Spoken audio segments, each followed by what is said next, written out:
Veneti a Trento, l'invasione pacifica delle penne nere in una adunata che punta alle 600.000 presenze. Tra gli accampamenti è un brulicare di voci, cori e profumi, costicine e salsicce, il buon vino, la gioia di stare assieme da tutta Italia.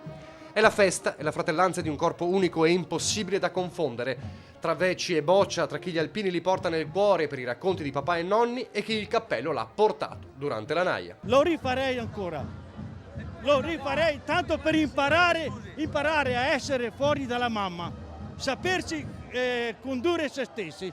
Come i muli. Come i muli proprio, sì. Giovane dal Cadore, perché venire qui? Perché è un motivo per tutti i giovani, perché bisogna credere nella patria, in quello che sono gli alpini, nella cosa fanno gli alpini con la protezione civile e quant'altro. Sabotaggio e intimidazioni non spaventano gli alpini che vivono oggi la seconda giornata della 91esima adunata nazionale. Veneti all'appello. Vicenza. No, Alta Valle del Chiampo. Alta Valle, che non scherziamo. Cosa vuol dire per lei essere alpino?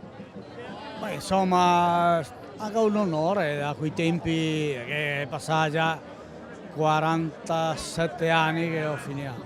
E i boccia di adesso? E i boccia di adesso? È poco, cioè, ormai quello che è, ma comunque vedo che è qualcosa, è abbastanza, dai. La festa continua in attesa del clou di domani. Con lo sfilamento delle penne nere si punta alla cifra di 100.000 per invadere le strade della città.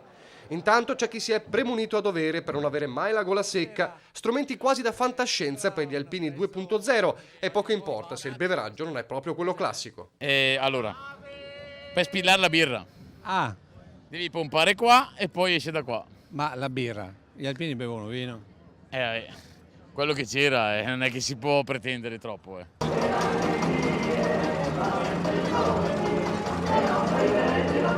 Viva